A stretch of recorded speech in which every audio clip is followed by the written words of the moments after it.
Hello మామ, మీకు ఈ కథ తెలుసా? తెలుసుకోవాలనుకుంటున్నారా? తెలుసుకునే ముందు లైకో షేరో సబ్స్క్రైబో చేయండి బ్రో. సరిగ్గా టాపిక్లోకి వెళ్తే, ఒక అడవిలో రావి చెట్టుపై చిలుక తన ఇద్దరు పిల్లలతో ఉండేది.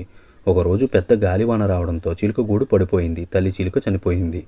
అటుగా వెళ్తున్న ఒక వేటగాడికి ఓ చిలుక పిల్ల దొరికింది. మరో పిల్ల సమీపంలోని ముని ఆశ్రమంలో పడింది. ఆ చిలుక పిల్లను ముని బాలకులు చేరదీశారు.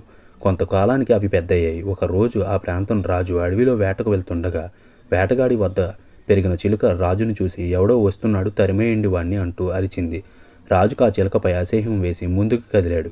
కొంత దూరం వెళ్ళేసరికి ముని ఆశ్రమం కనిపించింది. అక్కడున్న చిలుక రాజును చూసి, దయచేయండి మహారాజా, మీరు మా ఆశ్రమానికి రావడం చాలా సంతోషం అని ఆహ్వానించింది. అప్పుడు రాజు, ఈ రెండు చిలుకలు చూడటానికి ఒకేలా ఉన్నాయి, కానీ వాటి స్వభావం ఎంత తేడాగా ఉంది అన్నాడు.